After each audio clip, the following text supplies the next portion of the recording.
All right. Hi, pre-calculus class. It's Baldwin. It's March 31st, 2022, and we're going to talk about vectors. Sorry I'm not at school today, but we're still going to get our thing happening here. Okay. A vector is a magnitude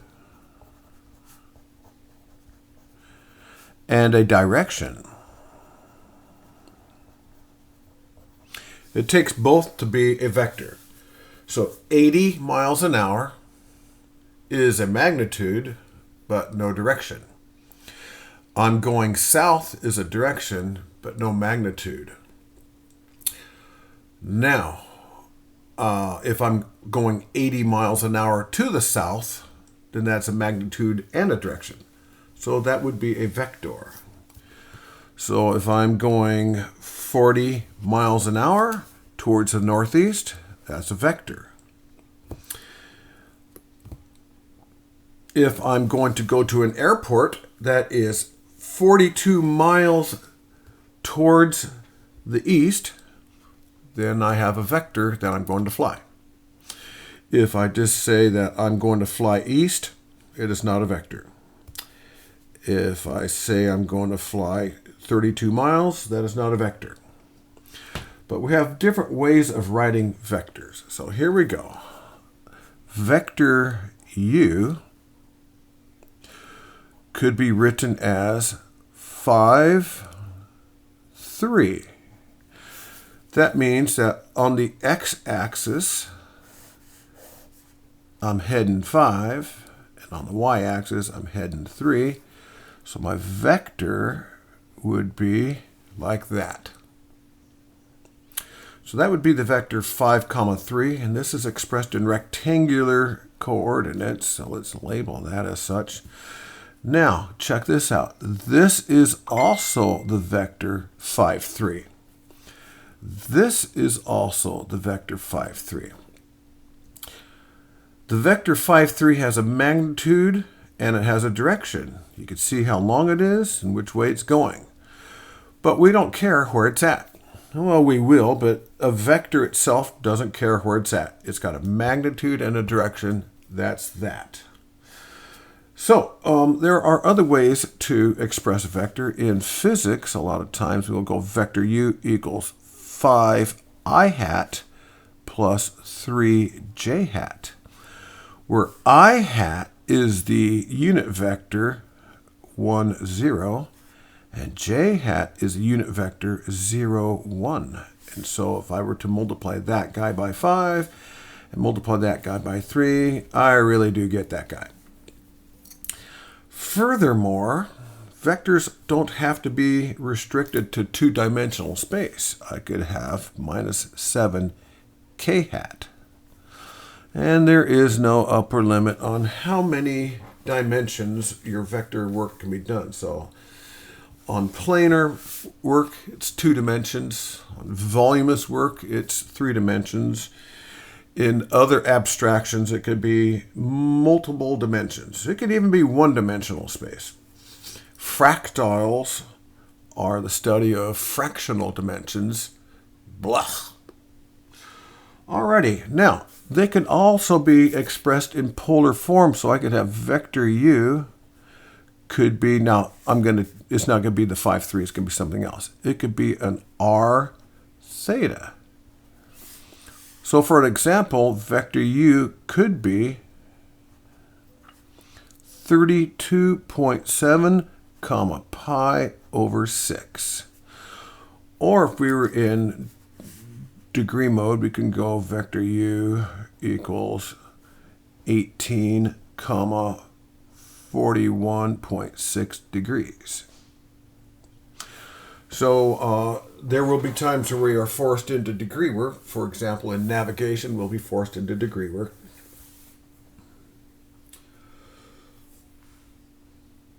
Okay, so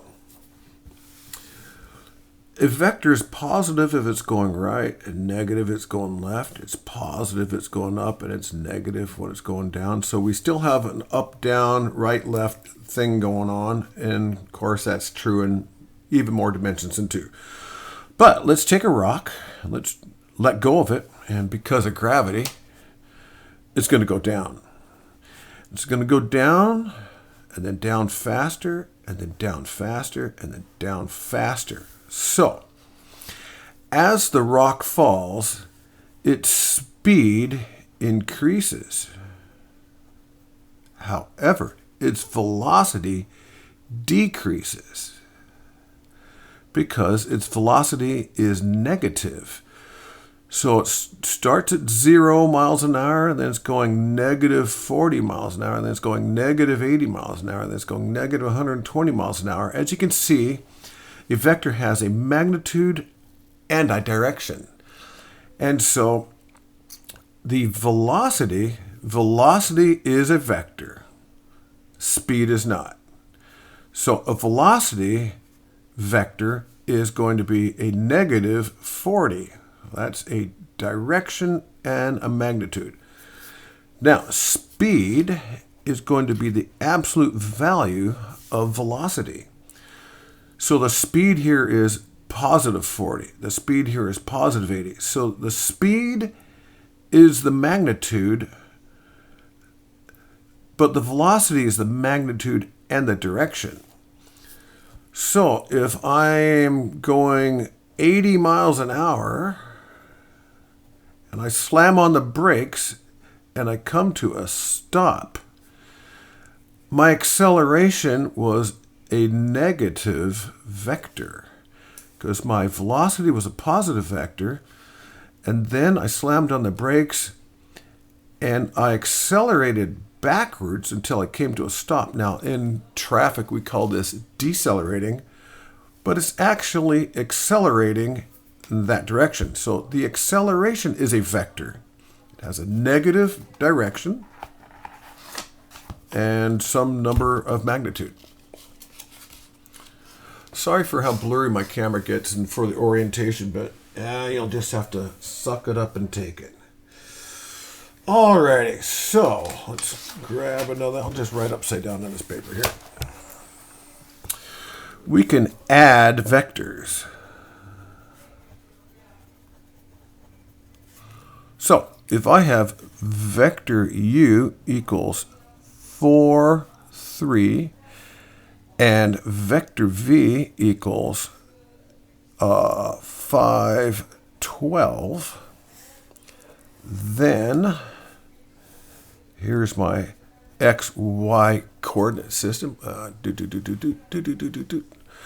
I look at vector 4, 3, that's right, 4, up 3, and boom, there it is. There is vector u. Vector v is 5, 12, so I come over 5 and up 12. So there's vector v. I'll give you a second to write this stuff down. Alrighty. Now, if I wanted to take vector v and add it to vector u, I'm going to use my fingers here. I could take this guy and take it. There, it's got its beginning and its end. The arrow is at the end of the vector, and the end without the arrow is the beginning of vector. Now remember, vectors can be anywhere. All they are important is they have a magnitude and a direction. So if I wanted to add v to u, I could take v, pick it up, move it over, and put it on the end of u. So it looks like this. So vector u plus vector v gives me that vector right there, and that's vector u plus v. Or because of the commutative property of addition, I could have taken vector u and stuck it on the end of vector v, and look at that, I get the exact same thing. So when you add vectors, you create a parallelogram. These are parallel, those are parallel, and the diagonal of that parallelogram is the vector sum vector u plus vector v. Well, where did I end up at? I'm at 9, 15, because I could take the x components, 4 plus 5, and I get 9. I could take the y components, 3 plus 12, and I get 15. So vector u plus vector v equals 9, 15. So there's a little rule. If I'm going to add vectors, I will add the common components, the like components. If I had a three-dimensional vector, I'd add the x guys, add the y guys, add the z guys, And boom, I got my XYZ vector sum. Alrighty. We could subtract vectors. So if I have vector u, okay, what was it? It was, I have over here, 4, 3. And vector v was, I think it was 5, 12. Okay, so let's go ahead and get a Cartesian plane going here. Now vector u was that guy, and vector v was that guy. Now if I'm going to go vector u minus vector v, then I'm really going to go vector u plus the opposite of vector v. So I'm going to go 4, 3, and I'm going to add to that -5, -12, which will give me 4 minus 5 is -1, and 3 minus 12 is -9. So basically what I'm going to do when I subtract vector v from vector u, so I'm going to turn that guy around to its opposite, which is that way. And I'm going to move this guy down so it comes down like that. And my new spot right there is -1, -9. So there is no commutative property of subtraction, because if I did vector u minus vector v, I'm not going to get the same thing as if I go vector v minus vector u. And that's because there is no commutative property of subtraction. We are literally adding opposites. So there is vector subtraction. So we now know vectors in rectangular coordinates, vectors in polar or trigonometric coordinates. We know that they have magnitudes and directions.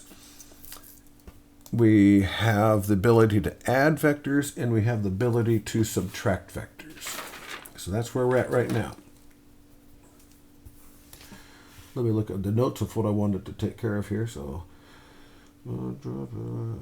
vector. We also know that falling objects have a negative vector and a non-negative speed, because speed is only the magnitude. We know that we have vectors in many dimensions. Let me do a three-dimensional vector for you here.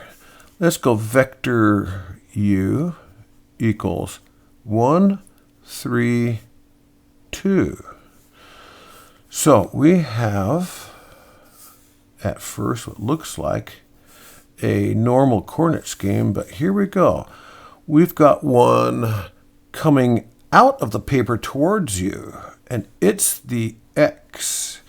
The guy going to the right is the y, and the guy going up is the z. It's a little different than what you might have thought. So if your eyeball was up here looking down like this, the x would appear to be horizontal and the y would appear to be vertical. So we're going to go positive 1 on the x. So from the origin, we're going to come out 1. Then we're going to go positive 3 on the y. So we're going to go right 3. And once we get there, I'm going to make the floor of this little three-dimensional thing. Then we're going to go up 2 on the z. So I got this box happening here that looks like this. And so vector 1, 3, 2 is 1, 3, 2. It starts at the origin, comes up to the right and out of the paper towards you three-dimensionally. Well, that's a little rough to draw 3 dimensions on a 2-dimensional sheet. And in our class, we're not going to be doing a lot of that. But when you get into multivariable calculus, this is a thing you'll be doing every day. Okie dokie. We have this thing called the dot product. Let me flip my paper over. So we have multiplication in vectors. We have a dot product. That would be u, vector u dot vector v. And we have a cross product. That'd be vector u cross vector v.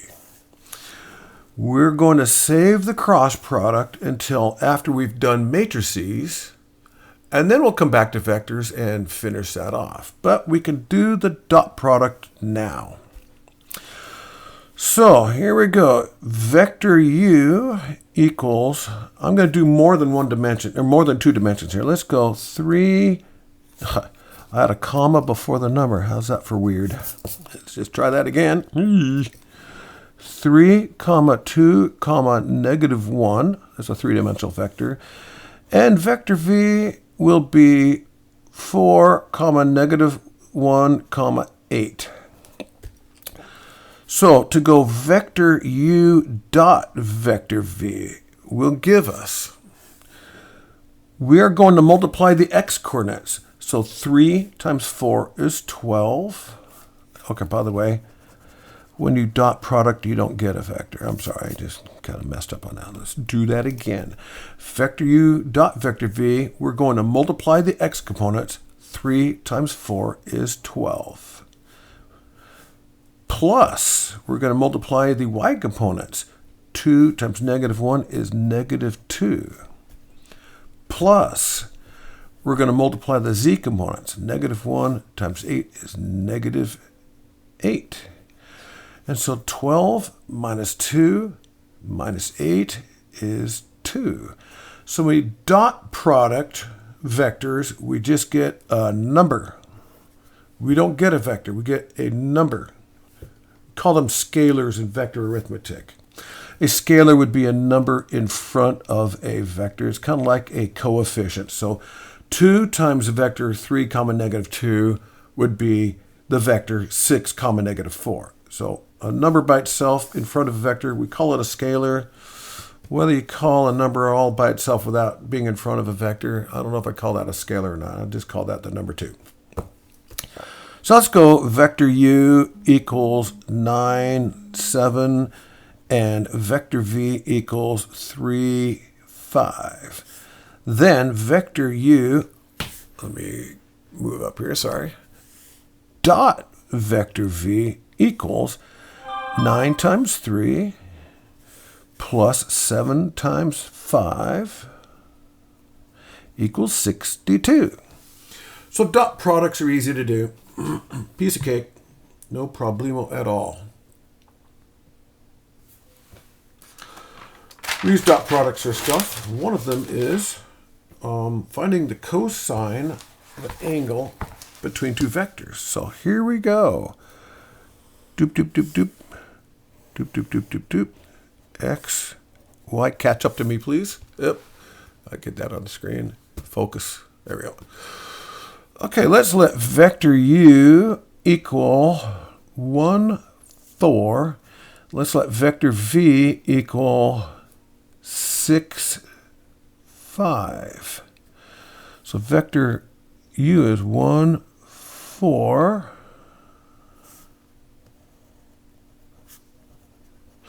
Vector v is 6, 5. Oh, there we go. Now you'll notice that there is an angle between vector u and vector v. And in order to determine the angle excuse me, between two vectors, we will find its cosine. So cosine theta equals vector u dot vector v all over vector v dot vector v.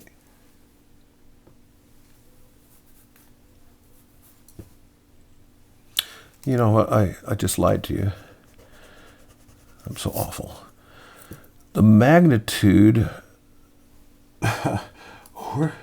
where did I get that last thing? I don't know. Vector u times the magnitude of vector v. So here we go. When we have the absolute value of a number, it's how far it is from 0. So there we go. But when we have the absolute value of a vector, we're asking ourselves how big the vector is, and so we actually have a different symbol for it. So this is the magnitude of vector v. And so cosine theta will be vector u dot vector v all over the magnitude of vector u times the magnitude of vector v. So the first question is, how does one compute the magnitude of a vector? Well, if you look at vector v, here is its magnitude, how long it is, and we have an x component and we have a y component, and they are perpendicular to each other, and that's a hypotenuse. So the magnitude of vector u will be the hypotenuse of vector u, which will be the square root of 1 squared plus 4 squared, which is root 17. And the magnitude of vector v will be the square root of 36 plus 25, which is root, 61. So cosine of theta will be vector u dot vector v, which will be 1 times 6 plus 4 times 5, all over the magnitude of vector u, which is root 17, times the magnitude of vector v, which is root 61. So I'm not going to do that in my head. I don't know about you guys, but I don't have a CPU in my head. And it's 26 over root 17, root 61. So here's Mr. Calculator. And 17 times 61 square rooted, and 26 divided by that is 0.80739. So if cosine theta equals 0.80739, then theta must equal the inverse cosine of 0.80739. So I'm just going to go inverse cosine of my answer, and that gives me 0.6311 radians. I'm in radian mode, as we should all be in, unless we are instructed for a reason not to be. All right, so that angle right there is 0.63 radians. I'm going to go times 180 divided by pi, and that says it's 36 degrees. You might ask yourself, does that look like 36 degrees to you guys? It looks like 36 degrees to me. All right, so now we have a way of determining the angle between vectors. Let's do another one of those. I'm going to flip it upside down because I have restricted room here. Let's let vector u equal 2, 5, 3, and vector v equal 1, negative 2, 1.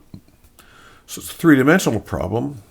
So I'll go ahead and try to draw that. My drawing stinks, but you know, what else is new, right? All right, so vector u is out 2, right 5, up 3. So that's coming out. Let's see, 2, 5, 3, like that. And then vector v is 1, negative 2, out that way, up 1. So it's over like that. Now, if I could roll this three-dimensional thing around, it may look different than that, but there's a picture of our problem. Let's get rid of part of the unused graph there so I got room to write. Now, cosine theta is vector u dot vector v divided by the magnitude of vector u times the magnitude of vector v. Well, u dot v is 2 times 1 plus 5 times negative 2 plus 3 times 1. And the magnitude of vector u is the square root of 2 squared plus 5 squared plus 3 squared times the square root of 1 squared plus negative 2 squared plus 1 squared. It's a mess, but I hope you're catching on this. So cosine theta is on the top.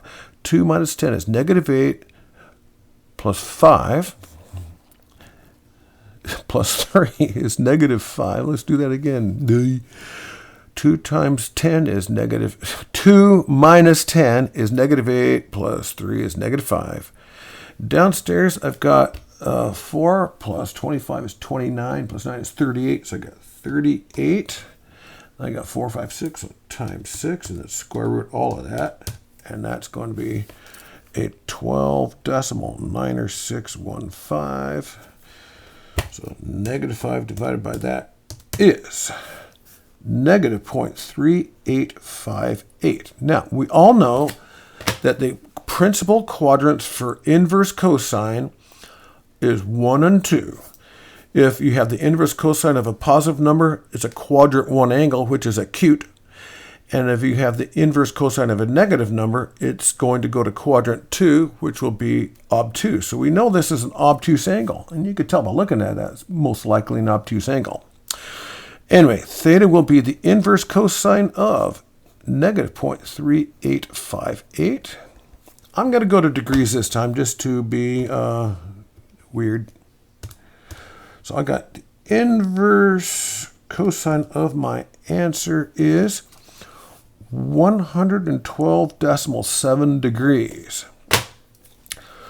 So that is definitely an obtuse angle. So we have the ability to find the size of angles between two vectors.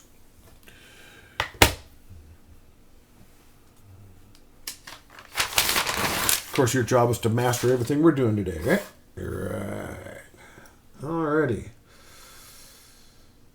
So, in there we just learned how to find the magnitude of a vector, how to dot vectors, and how to find the angle between vectors using cosine and then inverse cosine. The next one is the projection of a vector u onto a vector v. What the?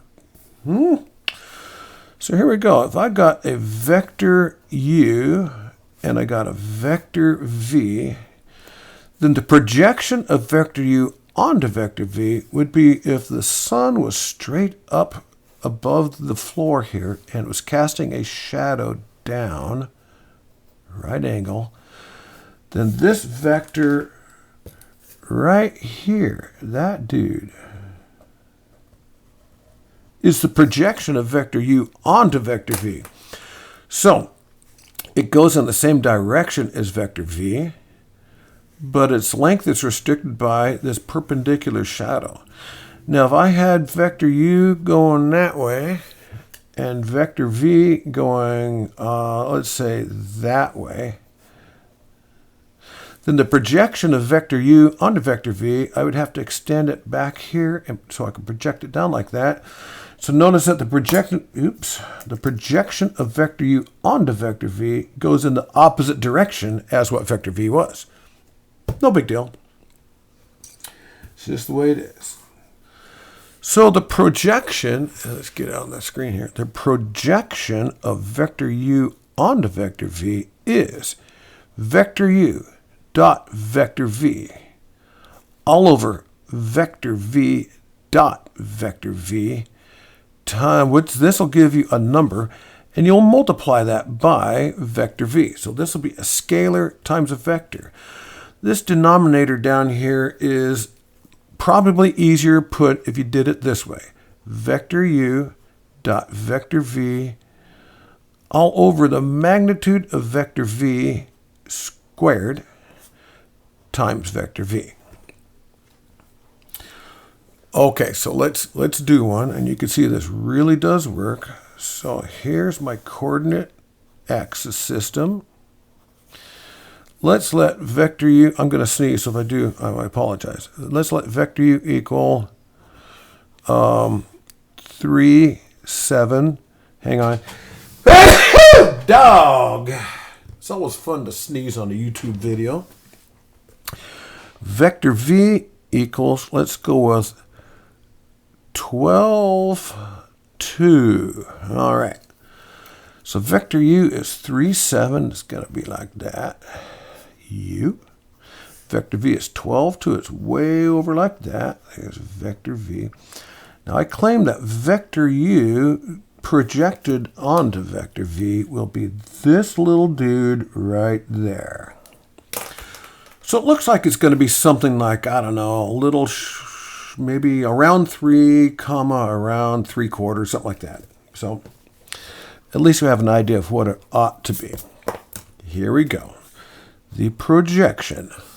I need to get my screen up. The projection of vector u onto vector v is vector u dot vector v all over the magnitude of vector v squared, and all of that will be times vector v.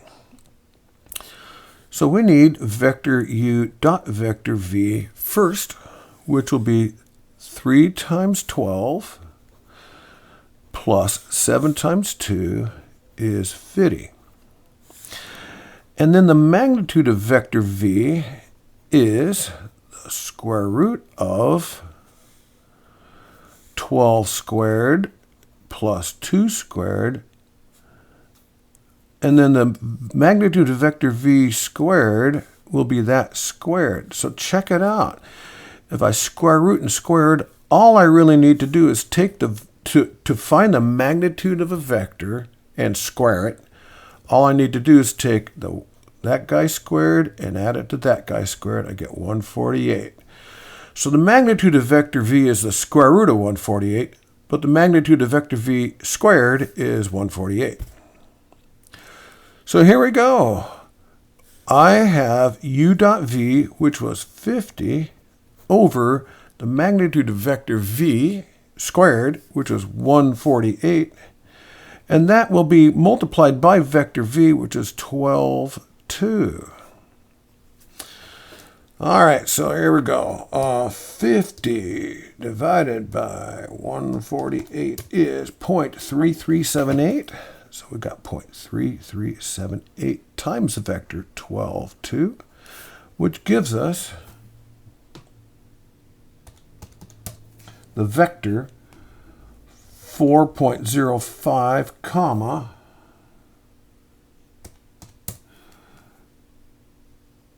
oops, I hit the wrong button. Let me fix it there. There we go. 0.68. I'm rounding stuff off. So does that look like 4, 0.68? It does to me. So I'm pretty sure that this guy was done correctly. So now we know how to find the projection of a vector onto another vector. And of course, this can be done in any number of dimensional space. All right, everybody. We have vectors, which are magnitudes and directions. We have different ways of expressing vectors. In rectangular form, we've determined how to add and subtract them and how to dot them. We know how to find projections of them. What we have coming up now is going to be, my telephone's ringing, using trigonometric and navigational vectors. So here we go. Let's look at a navigational structure here. Navigation's a little bit different than trig. In trig, we start with 0 over here. I'm going to do degrees here, guys. 0, it's to the right, and then we go counterclockwise to 90. Keep going to 180. Keep going to 270. Keep going. When we get to 360, we start over again. In navigation, we start at the north at 0. We go clockwise. 90, 180, 270, 360. So a common problem would be that we're flying our airplane in some direction at some speed, but the wind is coming from some other direction at some speed, and it's going to blow us off course. And so we want to know where we're going to end up. So let's start a problem. Let's go. Our airplane vector, vector A, is going to be r theta. So now we are 0, 60, 90, 180, 270, and let's say we're going to go that way. So let's say let's say our speed is going to be 140, and our direction will be 30 degrees. Now that's a navigational heading. So 30 degrees in navigation is really 60 degrees in trigonometry. Okay, now the wind is from, we always determine which way the wind's from. Let's say it's coming from the west at 10. So it's going to be 10 from 270. So I claimed that the airplane was trying to do that, but the wind was doing that to it. So the airplane's actually doing that right there. And the question is, what is our airplane's actual flight vector now? Alrighty, here we go. We have navigation, we have trig, we have rectangular. I'll let you catch up to me there. I'll move my paper. Navigation, trig, rectangular. Our airplane vector is 140.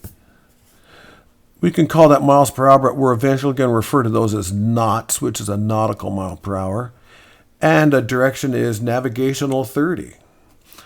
Our wind, now, here's the deal. If it's coming from the west, isn't it going east? Isn't it adding an eastward component to our flight? So if it came from 270, it's actually going the opposite of 270, which is 90. So it's at 10 and its direction is 90.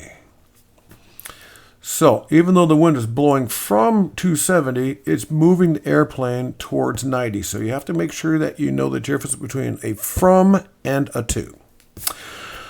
Okay, well, before I start playing the rectangular game on this, we need to trig this thing out. So the airplane vector will be the same 140, but instead of calling this 30 degrees, we're going to refer to it trigonometrically, which would be the complement of 30 on this particular problem is 60. And the wind vector is going to be 10 for size, but this direction in trig is 0. So there we go. All right, in order to add vectors, we can't add them in trig form. That's knuckleheadedness there. So we're going to convert these guys over to rectangular form. How do you do that?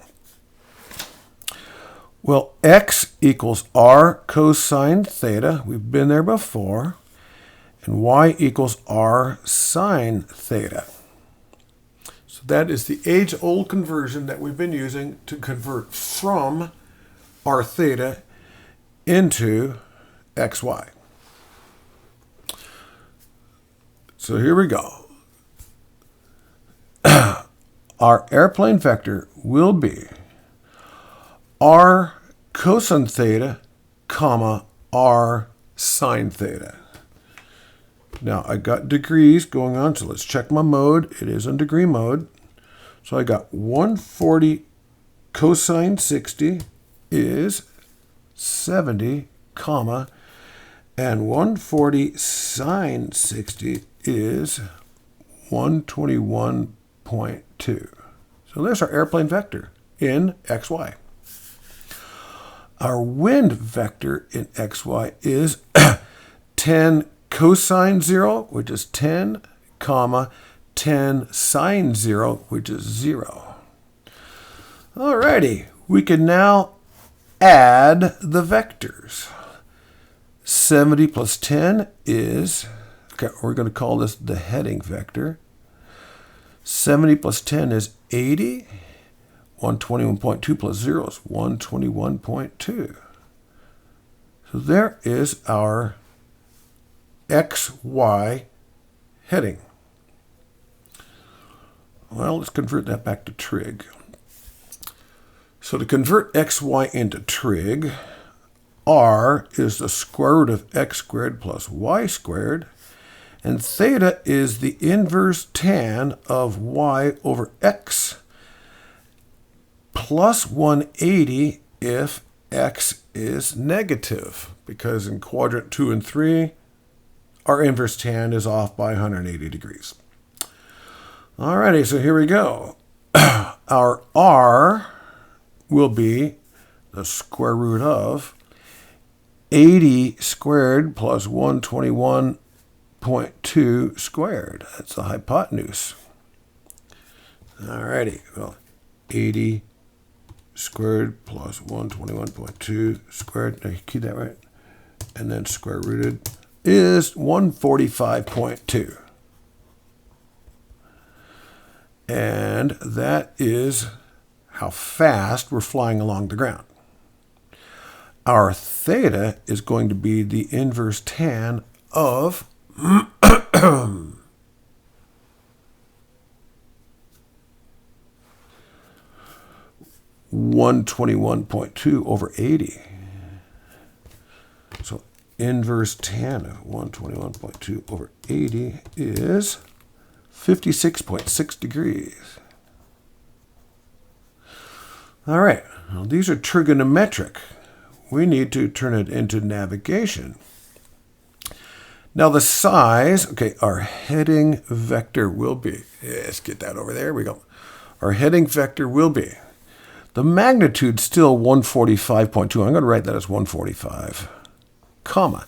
Now 56.6 degrees, check this out. In trig, we have 56.6 degrees. In navigation, it's going to be 90 minus 56.6,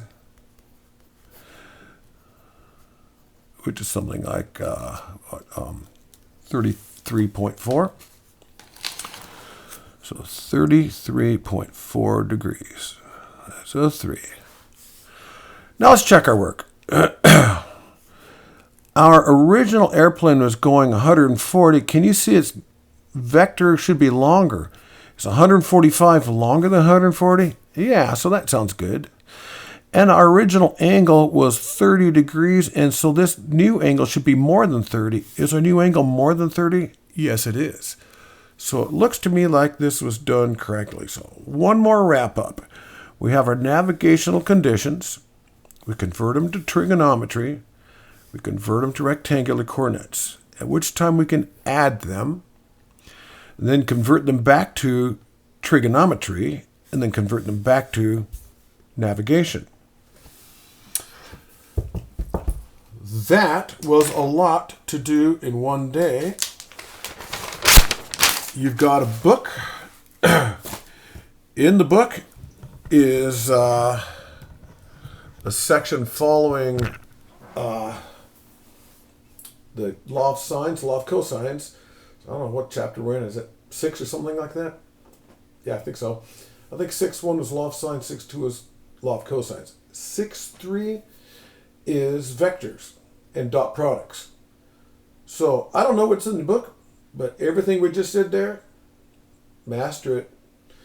When I get back, we're going to be eventually doing wind correction angles using E6B flight calculators. Which is fun, by the way. I'm blurry. What's going on here? Blurry. Give this thing something to focus on. Yeah, okay, I'm just going to be blurry. Okay, get in the book, master this stuff. Have questions, you know where I'm at. That's it. Guys, have a great day. Let's see if I can figure out how to turn this thing off now. Okay, there it is. Bye.